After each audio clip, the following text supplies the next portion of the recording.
Good evening and welcome back. Pull your chair a little closer. It doesn't matter if you're listening from a kitchen in November, a car parked outside somewhere you'd rather not be, or a bedroom with the lights already off. You're here, and that's the part that matters. Tonight, I want to tell you a story. Not a small story. Not the kind that fits neatly into the space between dinner and sleep. This one is the kind of story that precedes everything else, that sits beneath all other stories like bedrock, like a fault line that everyone walks over without quite knowing what's under their feet. Tonight, we talk about Lucifer, not the cartoon devil, not the red figure with the pitchfork that was invented, mostly by medieval artists who needed something to paint on church walls so peasants would stay afraid of the dark. The real one, the original, the one who, before he fell, was called the Son of the Morning, who was, by most accounts, the most beautiful thing God had ever made. And the question that haunts this story, that has haunted it for 2,000 years and will haunt it long after we're gone, is not whether he fell. We know he fell. The question is why.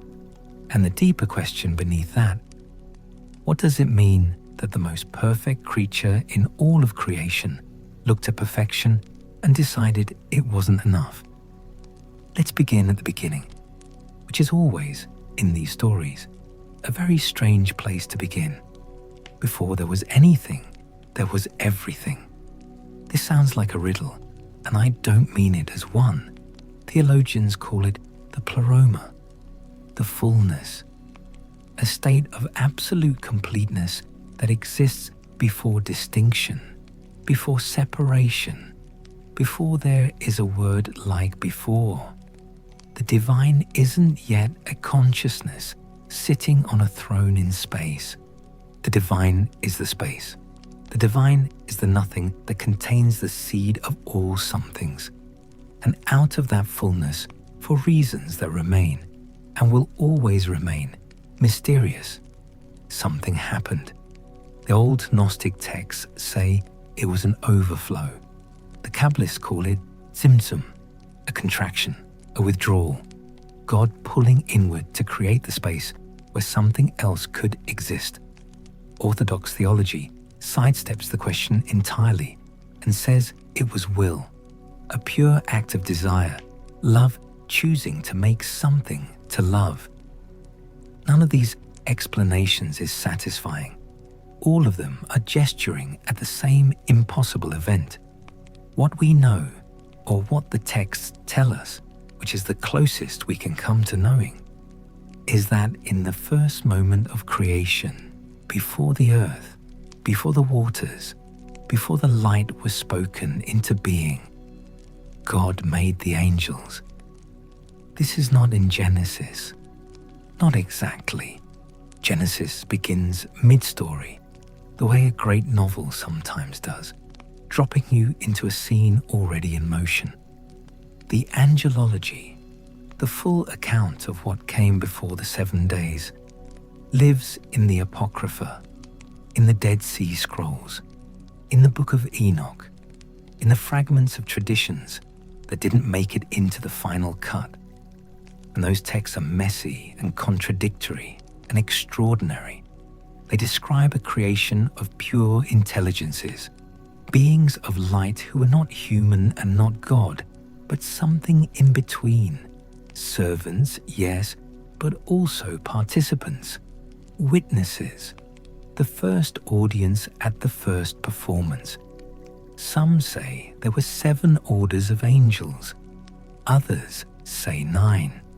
The pseudo-Dionysian hierarchy that the medieval church eventually adopted: seraphim, cherubim, thrones, dominions, virtues, powers, principalities, archangels, angels, was itself a synthesis, a committee's answer to the question of how to organize the organizing principle of the universe.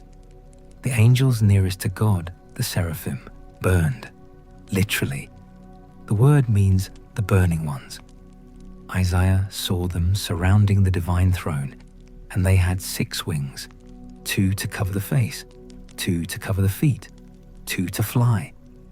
And they called to one another in a voice that shook the doorposts, "Holy, holy, holy."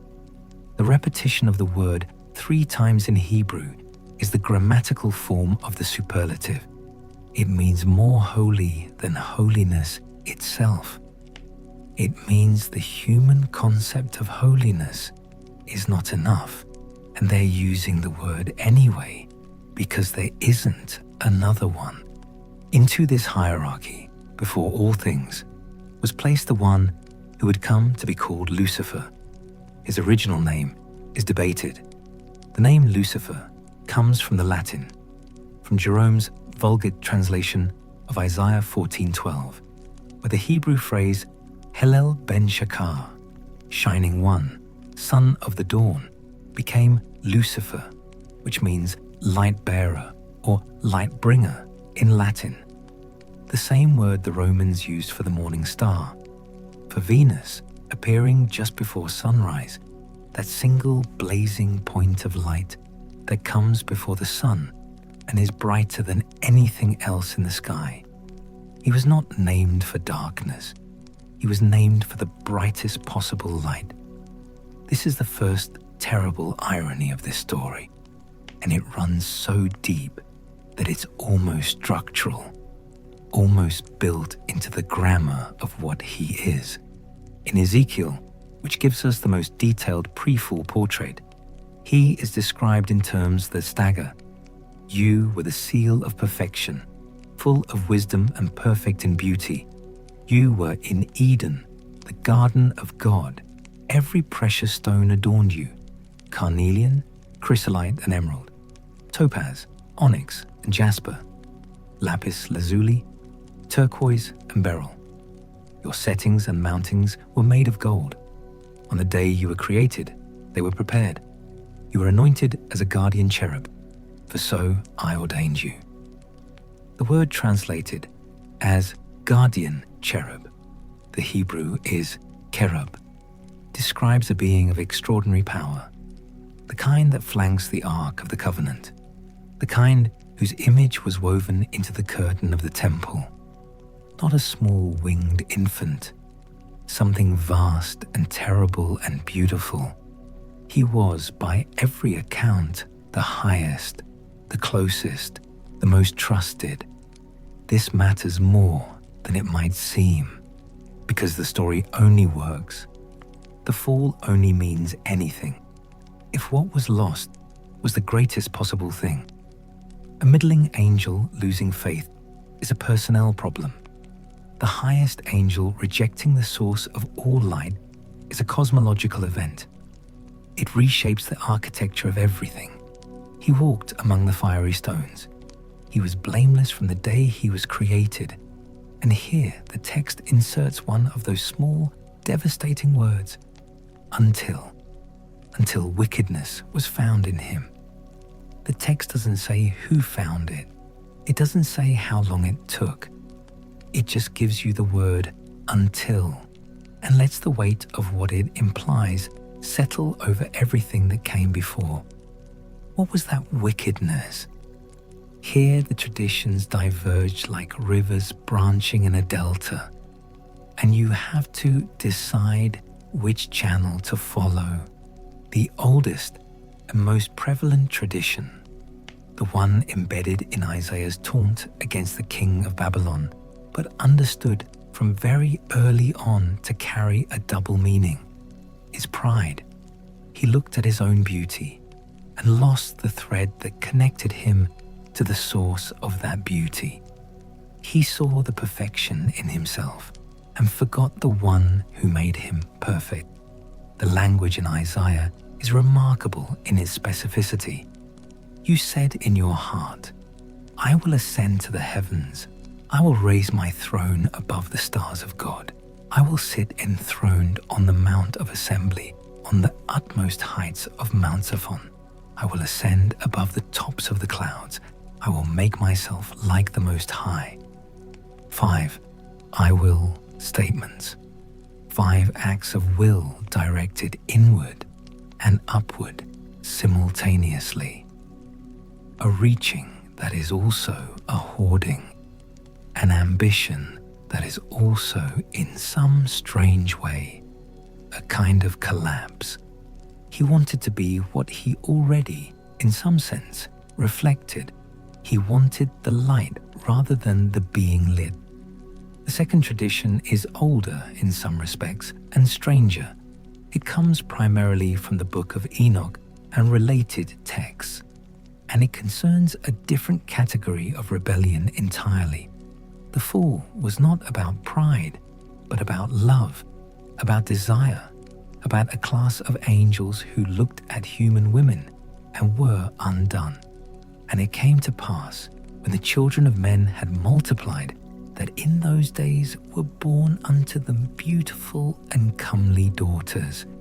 And the angels, the children of the heaven, saw and lusted after them. This version of the story, the Watcher tradition, doesn't straightforwardly map onto Lucifer, but it haunts the later mythology, lending the rebellion of heaven a strange erotic undertow, a suggestion that the flaw in the angels was not that they were too cold and cerebral, but that they were, in some devastating way, too human before humanity had even fully formed. The third tradition, which surfaces more in Gnostic and later mystical thought, is almost too strange to render cleanly. In this version, the fall was not entirely the rebels' fault. There is something in the structure of creation itself, some crack in the cosmic architecture, that required a fall that even predestined it. God, in some accounts, asked the angels to bow before Adam, the new creation, the being made of clay who was given the name of all things, and Lucifer refused. In some versions, the refusal is pure pride. I am made of fire and light. I will not kneel before something made of mud. In others, and this is the version that has never quite left me, that I keep turning over, the refusal is something more complicated. It is the refusal of a being who loves God so much that he cannot submit to anything other than God, who interprets the command to honor Adam as a debasement of the divine order, who falls in this reading not from too little love, but from too much, misdirected, catastrophically misapplied, but love nonetheless. None of these explanations cancels the others. That's the nature of myth. They layer. The war in heaven is described in Revelation 12 in terms that are both vivid and infuriatingly brief. Then war broke out in heaven. Michael and his angels fought against the dragon, and the dragon and his angels fought back. But he was not strong enough, and they lost their place in heaven. The great dragon was hurled down, that ancient serpent called the devil or Satan, who leads the whole world astray. He was hurled to the earth, and his angels with him. A third of the stars of heaven were swept down with him. A third. Picture that for a moment. Not a handful of dissidents, not a fringe movement. A third of all the heavenly host, which some traditions number in the hundreds of millions, choosing to stand with the one who is falling rather than with the one who is throwing him down. What does it say about Lucifer that so many followed? What does it say about them? Loyalty, perhaps? Or the mathematics of revolution? Once you have committed to a position, there are no clean exits. Or something simpler and darker, that whatever he offered, whatever vision of the world he carried, it was compelling enough to make a third of creation's finest intelligences bet everything on it. Michael, the general. Michael, whose name in Hebrew is itself a question. Who is like God? The answer implied always by the asking. No one. No one is like God. Michael, who is everything Lucifer is not.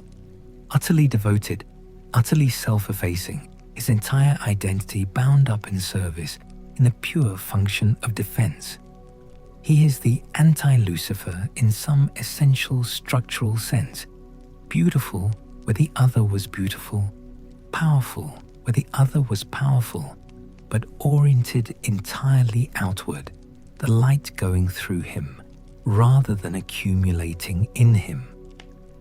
The battle between them is, on one level, the battle between these two orientations, between the mirror that turns the light toward itself and the mirror that redirects it. Some say the war lasted eons. Some say it was decided in an instant. The texts, as texts do, leave this ambiguous. And perhaps that ambiguity is the point. Perhaps the real war was not a single event, but a state of affairs, a prolonged crisis in the architecture of the divine order that the single cataclysmic image of hurled to earth merely summarizes.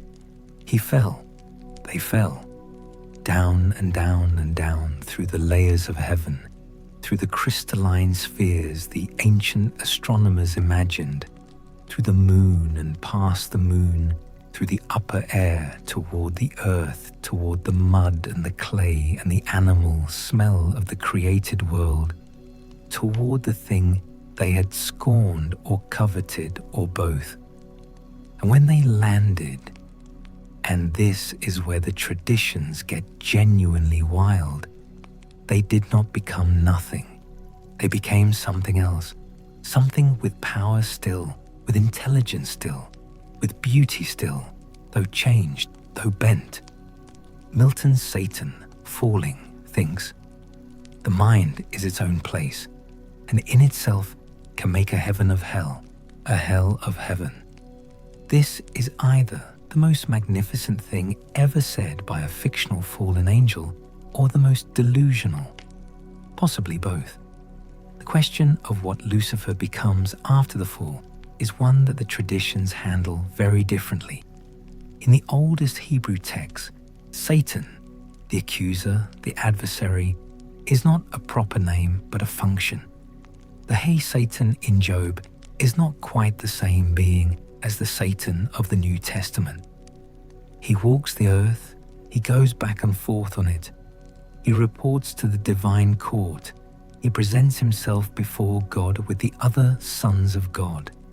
He's more like a prosecuting attorney in a cosmic legal system than a rebel against that system. The fall, in this early tradition, is not yet fully narrated. Or if it was narrated, it was in texts that didn't survive. The full synthesis, fallen angel, former light bearer, now lord of a realm of darkness and torment, seeking constantly to undo humanity as an act of ongoing war against the God who threw him down. This takes centuries to develop. It pulls from Persian dualism, from Zoroastrian ideas about a cosmic adversary roughly equal in power to the divine, from Hellenistic demonology, from the Jewish apocalyptic tradition that bloomed in the centuries around the turn of the Common Era. By the time John is writing Revelation on Patmos, the figure has acquired its full mythological weight. By the time Augustine is writing City of God in the 5th century, the philosophical framework is essentially complete. But let's slow down here. Let's stay in the fall itself for a moment, because there is something that doesn't get said often enough, something the doctrine tends to paper over. The fall of Lucifer is, in structural terms, the first story of consciousness becoming aware of itself as separate from its source. Before the fall, in the angelic state, There is no gap between knowing and being, no distance between the self and the divine. The angels in this condition are not quite individuals in the modern sense. They are more like functions, like the notes in a chord that is always sounding. They are themselves, but their selfhood is entirely oriented outward, toward the music, toward the chord, toward the source of the sound. And then something happened in Lucifer. Something turned. The medieval theologians called it the first moment of disordered love, amor sui, love of self that exceeds love of God. But I want to suggest something different, not theological exactly, more phenomenological. What if the fall was the moment that individuality itself was born? What if Lucifer fell into personhood? What if the crack in him was also the crack through which selfhood entered the world? And what if that selfhood, however catastrophic its origin, is the same thing that makes human freedom possible? This is a heretical thought. I'm not sure the story wants you to think it, but the story seems to have thought it anyway, underneath itself, like a current under ice. Let me collect the thread. The aftermath of the fall sets in motion everything that follows. The rebel and his company are confined to the air, according to Paul, who calls him the prince of the power of the air, to outer darkness in one strand of the tradition, to a domain described variously as Sheol, Gehenna, Tartarus, each name carrying its own geography, its own rules, its own terrible ecology. The realm he rules is not original creation.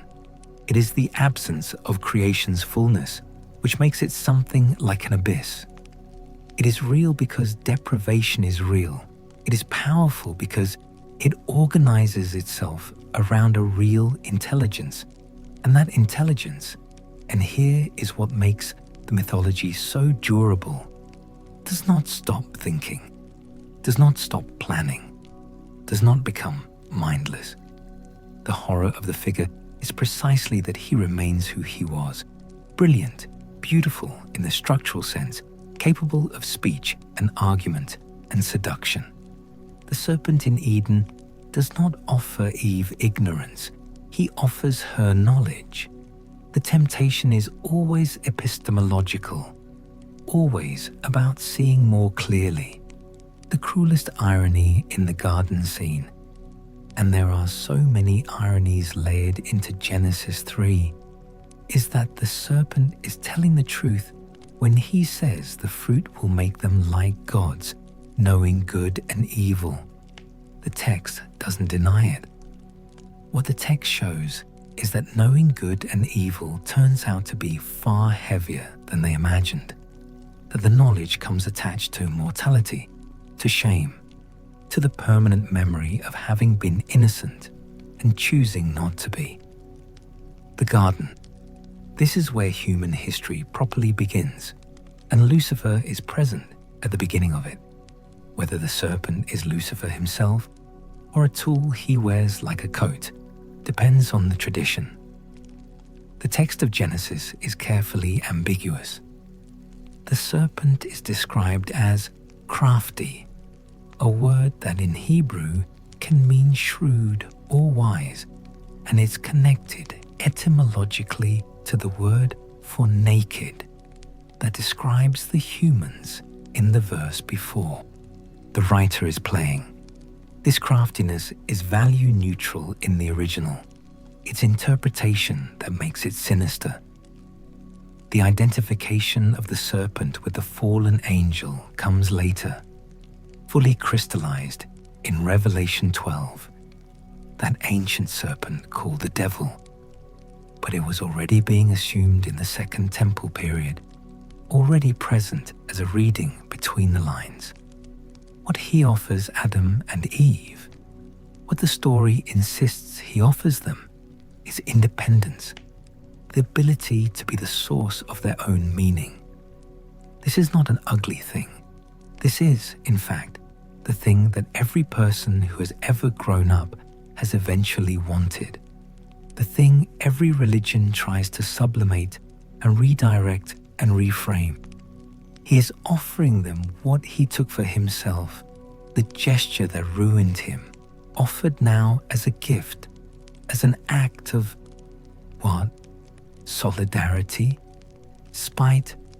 Some mixture that doesn't have a clean name? They take it. Of course they take it. The story doesn't make them stupid. It makes them curious, and curious and human turn out to be synonyms, and the consequences unspool for the rest of human history. I want to talk about the ages, the traditions, and not just Christian or Jewish ones, but Persian, Hindu, Greek, tend to describe creation in terms of declining quality. A gold age gives way to silver, silver to bronze, bronze to iron, and each transition is a fall, a loss, a forgetting of what came before. This is a very old human intuition, that things were once better, that time moves toward degradation rather than progress, that the present is always a diminishment of some earlier fullness. In the Luciferian mythology, this structure maps cleanly. The age before the fall is the golden age, perfect integration, perfect music, the eternal now of the divine presence. The fall of the angels is the first break. The fall of Adam and Eve is the second. The proliferation of human violence that earns the flood is the third. Each step is a step further from the source. Each step involves greater autonomy and greater suffering, because it turns out those two things, in this cosmology, travel together. And yet the traditions don't quite abandon the earlier ages to irrelevance. The gold is still there, in memory, in longing, in the structure of nostalgia that seems built into human consciousness. People don't remember the gold age the way they remember a historical event. They feel it the way they feel something they've lost but never quite had. This is the function Lucifer serves in the mythology. He is the figure who once knew the gold age from the inside, who carries its memory the way a wound carries the shape of what made it. He was there. He was the closest thing to God that was not God. And his fall is also, in some terrible way, the fall of the Gold Age itself. The moment when perfect harmony became memory instead of experience. The long elaboration of what Lucifer is, what he wants, what power he holds, and what limits constrain that power. This occupies centuries of theological argument that I won't pretend to fully represent here. But certain figures and episodes from the tradition deserve to be looked at closely because they are the places where the myth does its most interesting work. The figure of Job is the most honest reckoning in the entire Hebrew tradition with the problem of a world that contains a devil. Job is blameless. The text is absolutely clear about this. He is not being punished for a secret sin. There is no hidden corruption. He loses everything: his children, his property, his health, because of a bet. Because the adversary, the Satan, appears in the court of heaven and says, "Of course he's righteous. Look what he has. Take it away and see what happens." And God, and this is the part that the later tradition has enormous difficulty sitting with. God agrees, allows the test, says fine. The book of Job is the place where the mythology gets honest about something. It usually prefers to leave vague. The adversarial principle in the universe is not entirely opposed by the divine principle. It operates with permission, or at least without prohibition. The Satan in Job is not rogue. He is, in some terrible formal sense, working within the system. This is either deeply comforting because it means there are limits, a leash, or deeply disturbing because it means the leash is chosen, not absolute. Probably both, and probably that ambiguity is the point. Job survives. He endures. He argues with God. Actually argues, refuses to be consoled by false explanations, insists on the reality of his suffering, even when everyone around him insists he must have deserved it. And God, at the end, speaks from the whirlwind in a voice that is not consoling, not explanatory, not apologetic. The voice from the whirlwind basically says, "You don't understand the scope of things. Look at the universe. Look at Leviathan. Look at what you are not able to comprehend." And Job, broken, bereaved, covered in sores, bows, not because he's been answered, because he's been shown the question is bigger than he knew. The adversary disappears from the book of Job after the opening bed. He doesn't appear in the ending. He gets no reckoning, no defeat, no explanation. He just was there, was the mechanism of the test. And then the story moved past him. This is also, I think, honest. The universe doesn't usually explain its adversarial principles to you. It just subjects you to them. And then, if you're lucky, you survive and have to figure out what you think of a God who lets that happen. Now let me tell you about the ones who stayed, the ones who didn't fall. Because the full mythology produces, as its necessary counterpart, a tradition of angelic fidelity that is just as rich and strange as the fall itself. Michael, we've mentioned. Gabriel, the messenger, who appears in Daniel interpreting visions, and in Luke announcing to a young woman in Nazareth that she will bear a child in circumstances she finds confusing. Raphael, the healer, who walks disguised through the book of Tobit and helps a man recover his sight and marry a woman whose 7 previous husbands have been killed on the wedding night by a demon. A story so strange and specific that it reads like a fever dream, but is in the canonical Bible of the Catholic and Orthodox churches. These figures are necessary. Without them, the full story collapses into Manichaean dualism, into the idea that there are 2 equal cosmic forces at war, and the outcome is genuinely uncertain. The faithful angels are the counterweight. They are the proof that the capacity exists, that it was possible to see what Lucifer saw, his own beauty, his own power, the closeness to the divine, and not be undone by it. Their existence is both a comfort and an indictment. Comfort because it means the alternative was real. Indictment because it means the choice was real. Gabriel, in particular, has always interested me more than he's usually given credit for. He's the messenger, yes. But what does it mean to be the messenger? To carry meaning between realms without being the origin or destination of that meaning. Gabriel arrives to Daniel in the 3rd year of Belshazzar's reign, touching him at the time of the evening sacrifice, and Daniel falls on his face before him. Gabriel touches him and sets him upright, and then, and I find this detail quietly extraordinary, apologizes for being late, says he was detained, says the prince of the kingdom of Persia withstood him for 21 days before Michael came to help. There are apparently angelic battles happening in the bureaucratic structure of nations, in the spiritual correspondence between earthly kingdoms and heavenly powers, and Gabriel got held up in one. He arrived late to tell Daniel the meaning of his vision because there was traffic in the spirit world. This is not a small god running a smooth operation.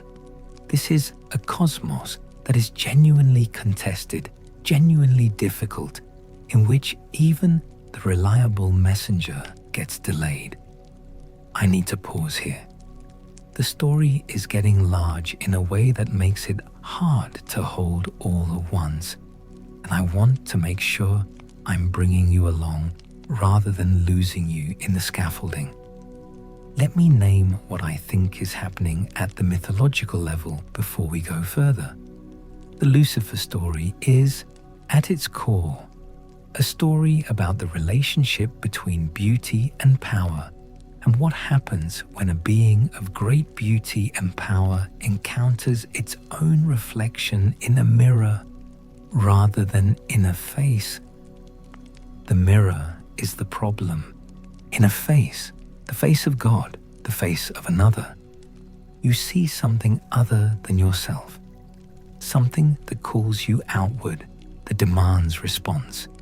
In the mirror, you see only yourself, and yourself grows larger and larger, and the mirror cracks under the weight of it, and you fall through the crack and keep falling. This is also the story of every tyrant who has ever lived, every cult of personality, every ideology that started with a real insight and then turned inward until it ate itself and everyone near it. The myth is doing the work that myth does. It is translating a structure that repeats in human history into a narrative large enough to hold the repetition without reducing it to mere pattern.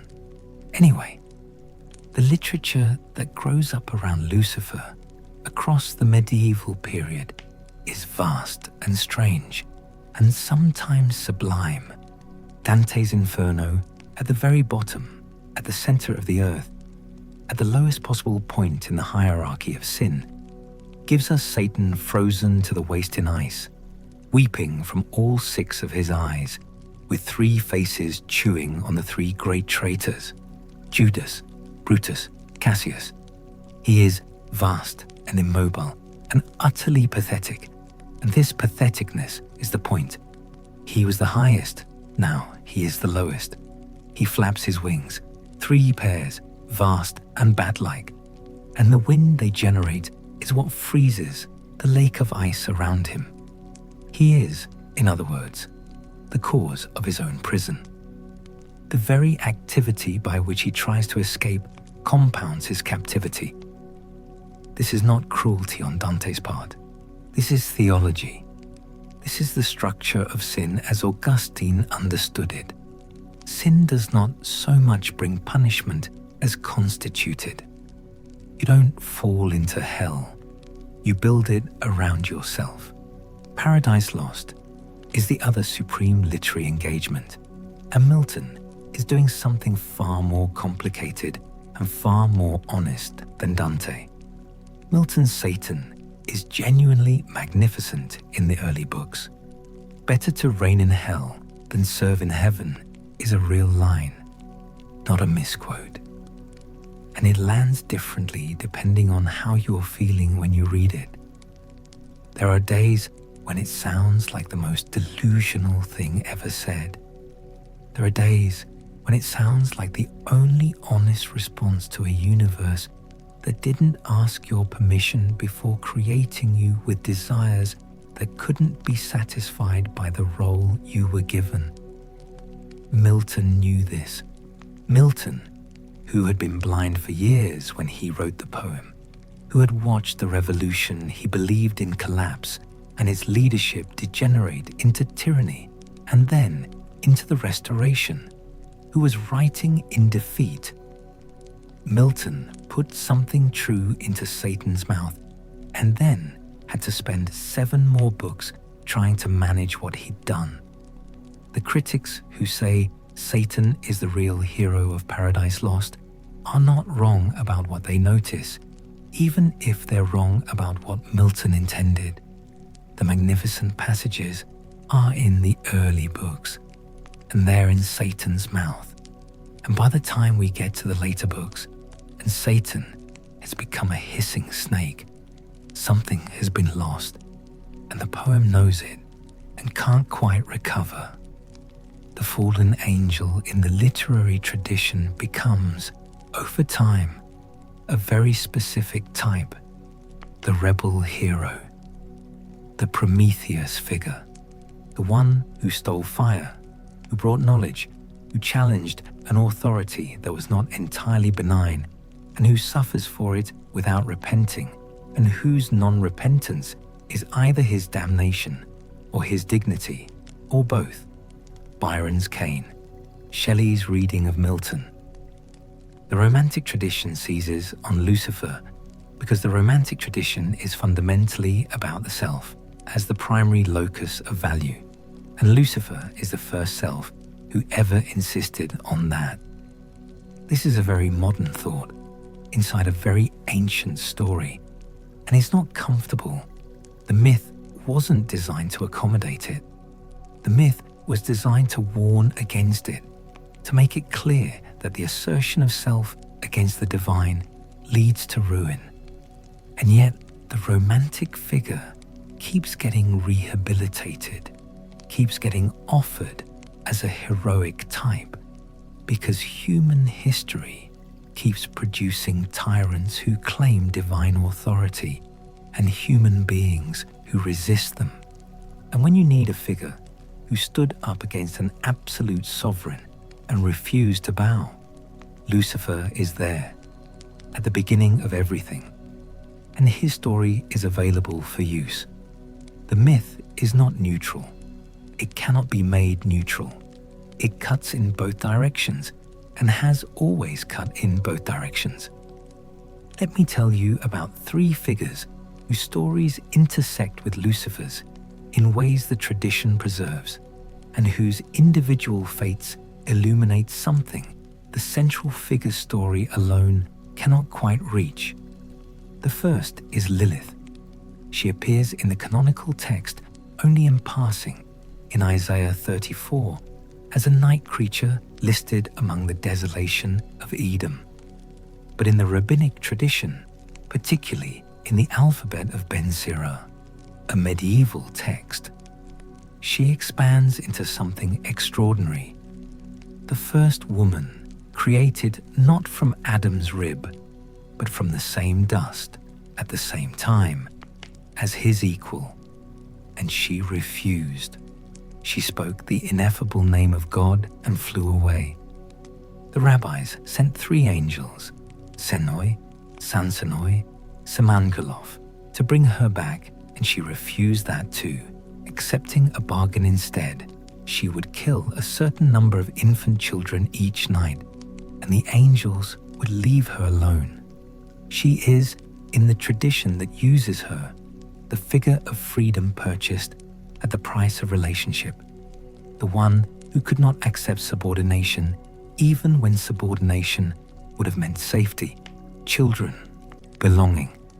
She goes to the Red Sea, the place that will later be associated with deliverance, with crossing over, with escape from bondage, and lives alone in some accounts, or becomes a succubus who mates with fallen angels in others, or becomes Lucifer's consort in still others. The traditions cannot quite decide what to do with her, which is itself revealing. She is the figure who chose independence the way he chose independence, but her reasons are not abstract. They are intimate, domestic, the refusal of a specific subjugation in a specific relationship. She is not fighting God, she is fighting Adam, and the tradition has never quite forgiven her for making that distinction. I find myself lingering on Lilith in a way that perhaps isn't entirely objective. There's something about her that resists summary, that keeps shifting when you try to hold it still. She is not quite a villain, and not quite a hero, and not quite a monster. And the tradition's discomfort with her is the most honest thing about how the tradition handles women who insist on terms. I'll note that and move on, because this is not her story tonight, though I suspect she is present in it more than the tradition admits. The second figure is Judas. I know, he seems far from the angelic realm, but in the theological tradition, and particularly in the later Gnostic texts, some of which are alarming in their implications, Judas occupies a structural position uncannily similar to Lucifer's. He is the betrayer. He is the one closest to the teacher who turned. He is the one whose betrayal was, depending on which gospel you're reading, and how either pure evil or predetermined, or even in the Gospel of Judas, discovered at Nag Hammadi in 1978, a gift. In the Gospel of Judas, Jesus privately asks Judas to betray him, because only Judas has the spiritual understanding to see that the crucifixion is a liberation rather than a death, and the other disciples lack the courage to help it happen. Judas, in this version, is the tragic hero, the one who was strong enough to be hated forever in order to serve the plan he alone understood. The parallels with the Lucifer mythology are not accidental. The Gnostic tradition is full of beings who appear, from the outside, to be adversaries, but are, from the inside, either misunderstood servants of a higher plan, or, in the darker Gnostic streams, actually write about the nature of the creator God they oppose. In some Gnostic systems, the God who made this world, the God of Genesis, is not the highest God. He is a demiurge, a lesser craftsman, who either doesn't know about the highest God or pretends not to. And the serpent in the garden is, in these systems, the agent of the true God, offering knowledge that the demiurge was suppressing. The fall is, in this reading, not a corruption, but an awakening, not a loss, but the beginning of liberation. Lucifer as liberator. This is a position the tradition declared heretical as fast as it could, and you can feel the speed of the condemnation in the text, the urgency, the effort to close the door before the idea spread too far. The door was never quite closed. The idea is still there behind it, pressing. The third figure is Job's wife. She has almost no lines. "Are you still maintaining your integrity?" she says to her husband, who is covered in sores, who has lost everyone. Curse God and die. The tradition has read this as temptation, as a variation of the serpent in the garden, as the voice of despair that Job must overcome. I want to read it differently, because I think the text, if you press on it, allows a different reading. She lost the same children Job lost. She lost the same household. She's watching her husband sit in ashes and scrape himself with pottery, and the men who were supposed to be his friends are making it worse. And she is, what? She is at the end of something. She is at the place where the theology stops working. She is saying, there are limits to what a person can be asked to endure in the name of maintaining a proper relationship with a God who seems to have agreed to use your life as a demonstration. She is not being unreasonable. She is being honest about what she sees, which is a universe that is asking more than it ought to ask. The tradition calls her faithless. I think she is the figure of righteous anger, the one who does not have Job's capacity for cosmic perspective, who is looking at it from a human scale and saying, "This is too much." And she is right. It is too much. The book of Job ends with a restoration. New children, new wealth. That is unsatisfying precisely because the new children are not the dead children. And the book knows this, even if the ending pretends not to. She never gets a restoration narrative. She disappears from the text, the way women in these stories often disappear, present at the crucial moment, then gone, their subsequent experience of no apparent relevance to the main story. The Lucifer mythology is full of these moments, full of figures who bear the weight of the narrative and then are not mentioned again. Let me talk about the war, the full war, not the brief account in Revelation, but the war as the tradition imagines it across its full extent.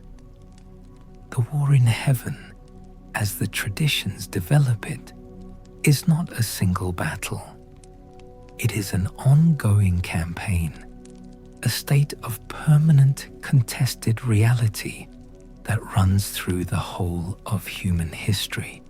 The initial expulsion is one moment, the most dramatic moment, but the adversary doesn't stop fighting. He takes the battle to different terrain, the terrain of the human soul, the human city, the human story. And he is not ineffective. The great civilizations that fell, the empires that built themselves on suffering and then collapsed under their own weight, the moments of collective madness that litter human history, the massacres, the inquisitions, the genocides. Each one is, in the theological framework, a site where the adversarial principle gained purchase, where the mirror replaced the face, where a community turned inward and began consuming itself and those around it. But the tradition is careful, or at least the most sophisticated versions of the tradition are careful, not to make the adversary solely responsible. The free will framework insists that human beings chose, that the adversary offers but does not compel, that the fall in history is, each time, a fall through a free decision made by someone who could have decided otherwise. This is important because it preserves dignity, the dignity of human agency, of real choice with real consequences, and it also, quietly, keeps the blame from being entirely placed somewhere external. The adversary is real in this framework, but he's not an excuse. The angels who remained after the war, the ones who stayed and are sometimes called the sons of God, the B'nai Elohim, have their own troubled history. The tradition of the Watchers in Enoch describes some of them descending not in rebellion, but in desire. Their fall, not ideological, but carnal. 200 of them, led by one named Shemehaza, making an oath together on a mountain before they descended to the daughters of men. The oath is necessary because they know what they're doing is wrong, and they need to bind each other to it to ensure that if one of them turns back, they can't pretend the others didn't consent. There's something almost governmental about it, almost contractual, a covenant to transgress. Their offspring in Enoch are the Nephilim, giants in some traditions, corrupted half-bloods in others. In the rabbinic reading, the source of the violence that makes the flood necessary. The Watchers themselves, according to Enoch, are bound in valleys of the earth until the final judgment, chained in the dark, while their children's children's children consume everything above them. And one of them, Azazel, is specifically condemned for teaching humans the arts of war, how to make swords, shields, breastplates, and how to make women beautiful with ornament, a detail that has always struck me as strange and revealing in his conjunction, as though the technologies of violence and the technologies of seduction are, in this telling, the same category of knowledge, the same gift that corrupts. The flood. The flood comes not as arbitrary punishment, but as a reset, a clearing of what has become too corrupted to save. And yet, even after the flood, even after the cleansing, the adversarial principle persists. The Tower of Babel rises, the nations scatter, the long history of human misery continues.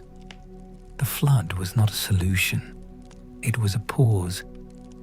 There is something honest about this, something that the mythology gets right about history, about human nature, about the intractability of certain patterns. You cannot drown what lives in the structure of consciousness itself. You cannot reform by destruction alone. The flood washes the world clean, and Noah gets drunk, and his sons are already fighting. The adversarial principle requires a deeper solution, one that doesn't work from the outside in, but from the inside out. This is where the tradition, in its Jewish and Christian and Islamic forms, begins to move toward the eschatological, toward the end of history, toward the final confrontation, toward the binding and ultimate defeat of the adversary. The Book of Revelation is the fullest and most hallucinatory version of this endgame.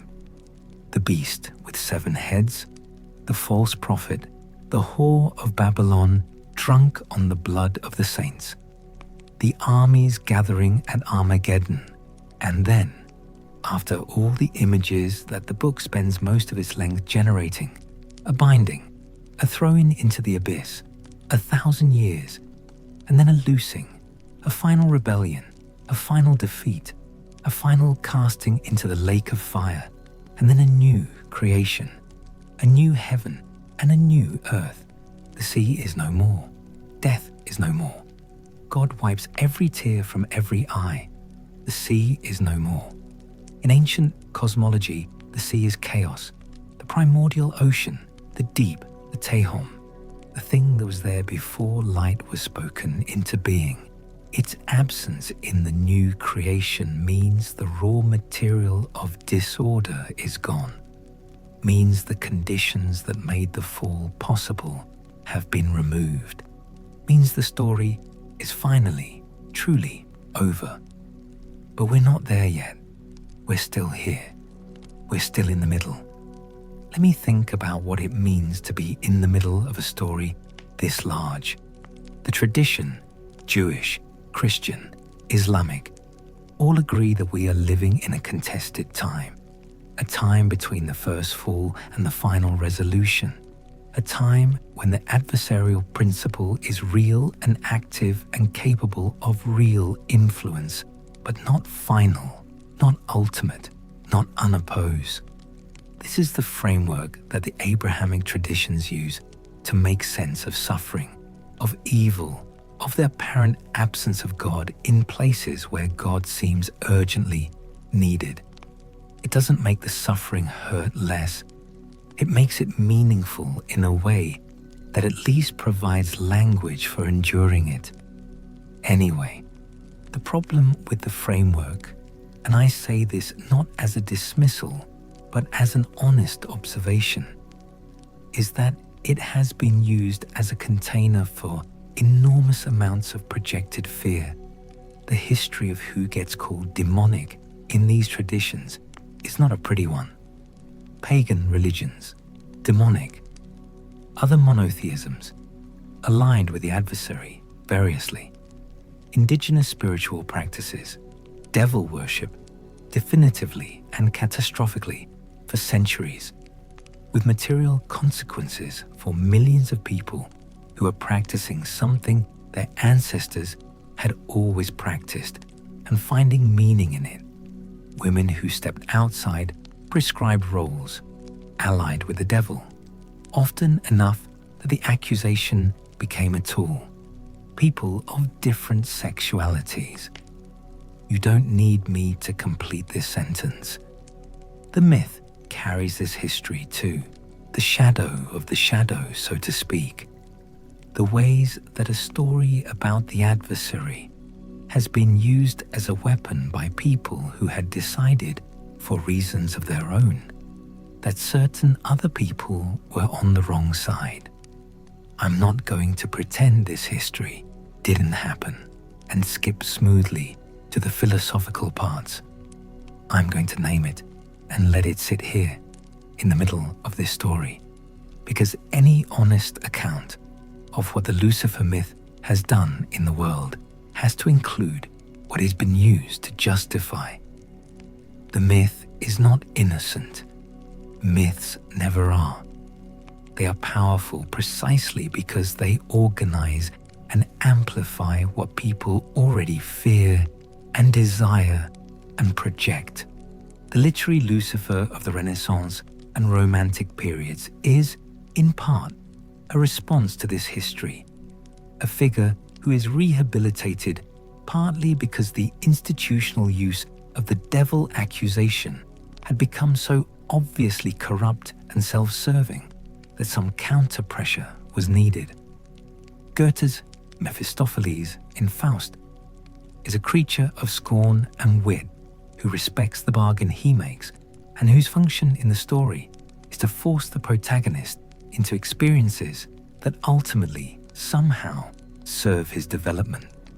He's not a hero. He's not quite the villain either. He's the pressure, the grit that makes the pearl. The figure keeps transforming, keeps finding new shapes for new moments.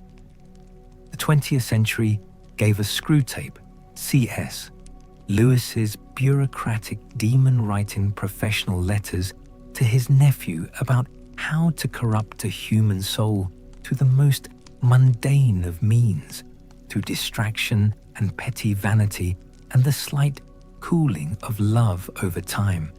A portrait of evil that is remarkable for its banality, for its insistence that the great dramatic rebel has become, in the modern world, mostly a middle manager. The adversary's tools in Screwtape are no longer pride and cosmic ambition. They are television and mild dissatisfaction and the subtle erosion of attention. This feels, I will admit, extremely contemporary. And then there is the other tradition entirely, the esoteric, the occultist, the left-hand path, the various religious and philosophical movements that have taken the figure of Lucifer not as adversary, but as patron. Anton LaVey, who founded the Church of Satan in 1966, was doing something deliberately theatrical, a provocation aimed at what he saw as a hypocritical Christian culture, using the devil's name because it was the most efficient way to name everything the culture suppressed: pleasure, self-interest, the body, the refusal of guilt. The Satanic Temple, which is a different organization and largely atheistic, has used Lucifer as a symbol of rational inquiry against religious imposition, specifically and strategically.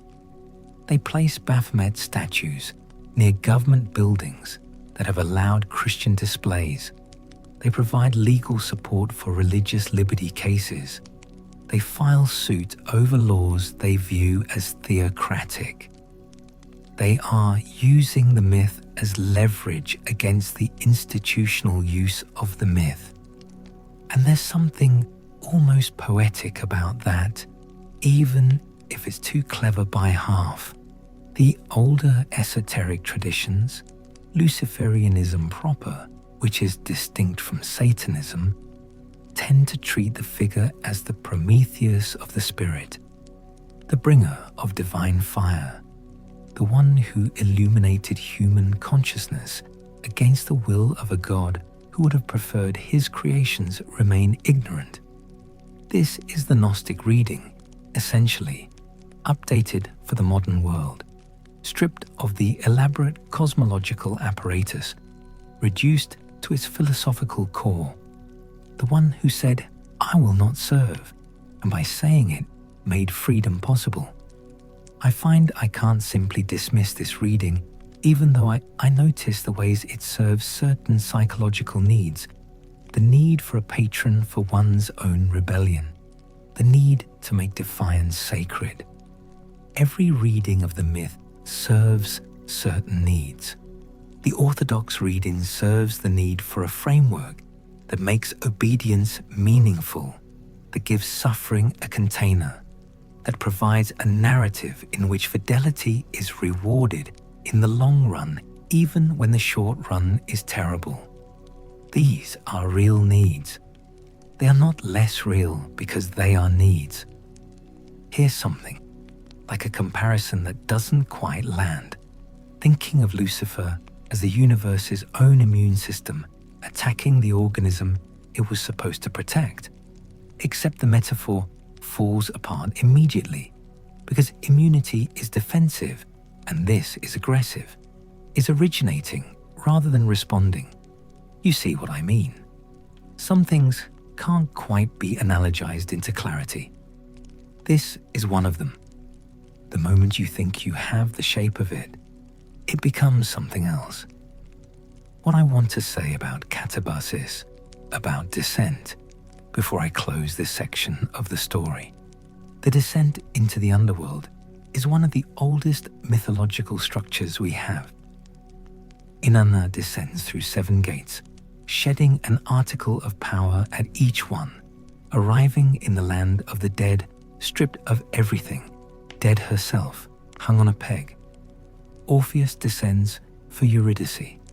Heracles descends for Cerberus. Christ descends, between the crucifixion and the resurrection, into hell itself. The harrowing of hell, as the tradition calls it, which is one of the most extraordinary images in the whole theological corpus. The Creator entering the created place of destruction, going in person to the place where the adversary holds court, and taking out of it everyone who was waiting there. Lucifer's fall is a katabasis inverted. He descends but does not return. He descends and the descent becomes permanent, becomes definition. There is no Orpheus waiting at the bottom with a lyre. There is no God who follows him down. Or, depending on how you read the harrowing, there is once one figure who descends and extends the possibility of return. But the extension of possibility is not the same as forcing the hand.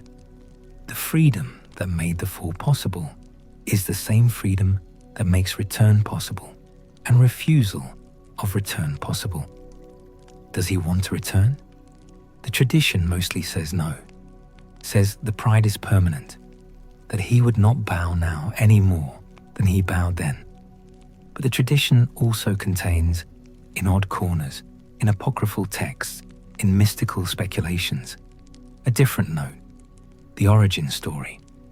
Origen of Alexandria, in the 3rd century, developed what was eventually declared a heresy, the apokatastasis, the restoration of all things, the eventual return of all created beings to the divine source, including, he implied, the fallen angels, including, by implication, the fallen angel.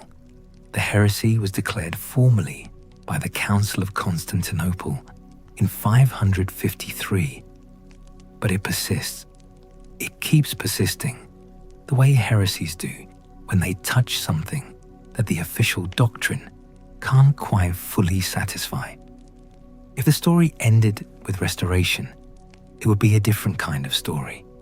It would be a story about the universe as a place where no loss is permanent, where the fall is always also the first movement of a return, where the arc bends not toward justice, but toward homecoming. Some people find that beautiful, some find it terrifying, because it would mean the structure of consequence is not absolute, which either feels like mercy or like a threat, the meaning of choices, depending on where you're standing. The myth doesn't resolve this. The myth holds both. It holds the orthodoxy. The fall is permanent. The consequence is real. The beauty that was lost in pride stays lost. And it holds the quiet, contrary current, the murmur beneath the surface that says, in the beginning was love, and love does not ultimately lose anything it made. What does it mean that Lucifer was made? This is the question that underlies everything and is almost never named directly. He didn't make himself. He was made, and made beautiful, and made close to the divine source, and made with whatever capacity led to the fall. Whether we call it free will, or pride or love, that curved back on itself. He was made with material of his own catastrophe in him, and the one who made him new, or if omniscience means anything, had to have known, not ordained it. The tradition insists on free will, on the reality of choice, but known, seen it coming, made him anyway. This is the deepest theological problem in the Lucifer story, and it doesn't have a clean resolution. If you pull the thread all the way, it leads back to the will of the Creator, who made a being capable of this specific catastrophe and then held the being responsible for it.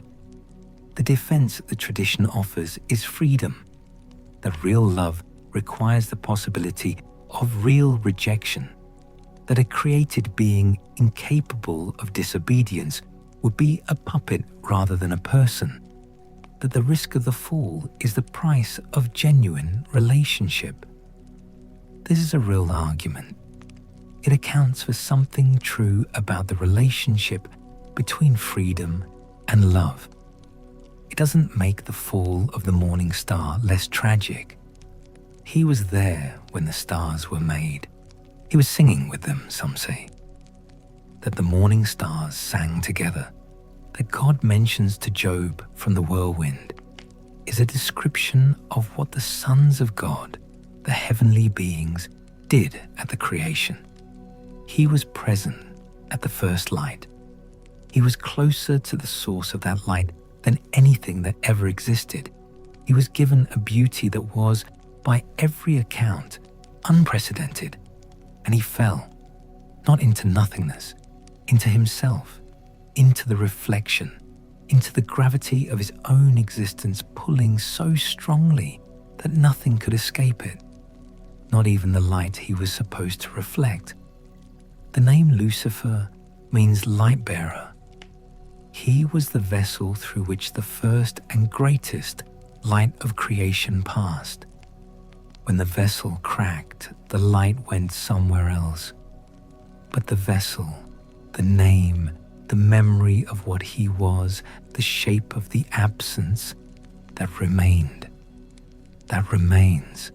Every time someone describes absolute beauty and then asks what corrupts it, every time a story describes a figure who began at the top and fell to the bottom through pride, every time a human being looks at their own reflection in a mirror and feels the first small tug of a particular kind of love, not love of God, not love of another, but love of the self in the mirror, they are touching the edge of this story. That is why it lasts. That is why it has lasted across millennia, through 1,000 cultural translations, through the collapse of the civilizations that first told it, through the rise and fall of the empires that built cathedrals to the God against whom he rebelled. Not because people are afraid of devils, because people recognize the mirror, because people know from the inside what it feels like to be the most important thing in one's own field of vision, and how that feeling grows, and what it costs, and how far it can take you before you understand what it's taken you from. The story is the story of every human being who has ever had enough gifts to be dangerous with them. The philosophers eventually took the Lucifer story and did what philosophers do, abstracted it into principle. The problem of evil, the theodicy question, has Lucifer at its center, though the name isn't always named. If God is all good and all powerful, why does evil exist? If evil is a privation of good, a falling away from being rather than a positive force, why does it feel so positive, so active, so alive? If free will explains the evil that humans do, what explains the evil that a perfect being could do before any human existed? Leibniz said we live in the best of all possible worlds, which means this world, with its devil and its fallenness, is better than any alternative that could have been created. Voltaire spent Candide making fun of this idea in the most effective literary way possible. The argument continues, will continue. Augustine's answer is the most elegant in some ways. Evil is not a substance, but an absence, not a thing God made, but the shape left when created things turn away from the source of their being. The way a shadow is not a thing, but the shape left by the absence of light. This makes the devil not a counter-creator, but a counter-reflector, not making darkness, but refusing the light, and the refusal itself becoming darkness. It's a beautiful formulation. It accounts for the way evil feels substantial, while maintaining that God made nothing evil. It locates the adversary's power in a specific kind of absence. It doesn't fully account for why the absence is so creative, so inventive, so remarkably good at generating new and varied forms of suffering. Absence seems like it should be passive. This particular absence is very, very busy. The Islamic tradition's account of Iblis, the name used for the fallen one in the Quran, is in some ways the most austere and in some ways the most compassionate. Iblis refuses to prostrate before Adam. God asks why. Iblis answers, I am better than him. You created me from fire and created him from clay. God expels him. Iblis asks for a reprieve until the day of judgment, and God grants it. Iblis vows to lead humanity astray, to approach them from every direction, from before and behind, from right and left, and God accepts the terms, essentially, of the adversarial relationship that will characterize the whole of human history. What's remarkable in the Quranic account is how minimal the drama is. There's no war in heaven, no armies, just a direct confrontation, a refusal, an expulsion, and a bargain. And then God says, in several places, that Iblis will have no power over those who sincerely trust in God. A limitation, a leash, a reassurance that the adversarial principle is real, but bounded. The Sufi tradition goes further. Some Sufi poets and thinkers, Hallaj most famously, read Iblis not as a villain, but as the supreme monotheist, the one who refused to bow before Adam because he would bow before God alone. Hallaj, who was executed in 922 CE, partly for saying, I am the truth, which was interpreted as a claim to divinity, saw in Iblis a mirror of his own tragic fidelity, the one who loves God so absolutely that he cannot worship at any lesser altar, even on God's command, and who falls because of that love, and falls without repenting, because repentance would mean admitting that the love was wrong. There is something in this that is almost too beautiful and too heartbreaking to look at directly. The lover who is destroyed by the absoluteness of the love. The one who says, I will not distribute my worship even on your command, because you are the only one worthy of it, and I will not compromise that even if you cast me out. This is a heterodox reading. It is condemned by mainstream Islamic theology as a misreading of a clear text. But it persists. It keeps persisting because it's touching something that the mythology has always contained, even when the mythology was trying to say something else. The tragedy of a being for whom the highest thing was not enough. Sentences get shorter now. I notice it as I write it. The story is large and getting close to its end, and language is doing what it does underweight, getting simpler, getting more direct, shedding the elaboration. This is probably right. This is probably what a story this large deserves at the close. Less, not more. Plainer, more honest about what it cannot say. He was made. He was the first and highest. He knew God more closely than we can imagine knowing anything. He fell. He took a third of heaven with him. He met us in the garden and offered the one thing that has always been the right offer and the wrong offer simultaneously: knowledge of good and evil, freedom, the ability to be the author of our own story. We took it. We take it every day. The story of the fool repeats not because we remember it, but because it describes something structural about what we are. The memory of the gold age, the age before the fall, before the knowing, lives in every human being as a kind of ache. The sense that something has been lost that we cannot name.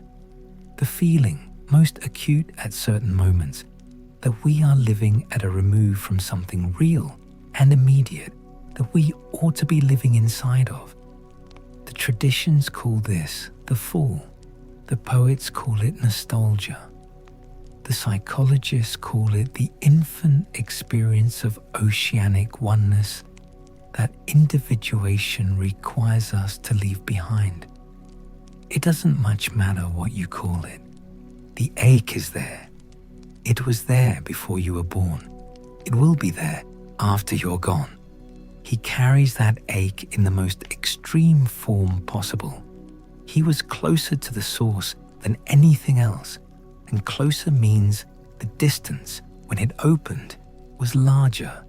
The grief of the fall, if there is grief, if the pride doesn't consume it entirely, would be proportional to the proximity that was lost. This is a theological speculation, not a doctrine, but it lingers. The story doesn't end with his fall. The story ends, if it ends, with the restoration, with the thing that Origen imagined and the councils condemned, with the new heaven and new earth that Revelation imagines, where God wipes every tear from every eye, and death is no more, and the sea is no more, and everything that was lost is somehow, in a way we can't quite picture, returned. Whether the one who fell is included in that return is a question the tradition has never been able to fully close. The door gets locked, the key disappears, but the door is still there. Stories about the highest thing that fell are stories about something in the structure of consciousness itself. They return because a consciousness keeps encountering the same thing in itself. The pull toward self-enclosure, toward the mirror, toward making the self the center of a gravity so strong that even light curves around it. Every tradition that has lasted has noticed this pull and tried to give it a shape. The shape they gave it was a face and a name and a story about where the face and name came from And what happened when the story played out to its conclusion? The conclusion is not yet here. We're inside the story. We're the ones walking over the fault line. We're the ones who feel the ache without quite knowing its name. We're the ones who have the knowledge of good and evil and are still, always, still, deciding which one to reach for. This is what Lucifer left us. Not darkness, not evil purely, but the condition in which darkness and light are genuinely both available, in which the choice is real, in which what we do with our freedom matters in some way that goes beyond the merely personal. He made the world a place of genuine stakes. Whether that was the plan, whether that was gift, whether that was catastrophe, the story doesn't say. The story holds the question open. That's what stories are for. Not to answer, to hold. Good night, wherever you are. Sleep well. The morning star will be up before the sun, burning alone in the pre-dawn sky. The light that was named for the one who fell, the one that comes before all other light, that will be there when you wake, as it has always been, beautiful and singular and preceding everything.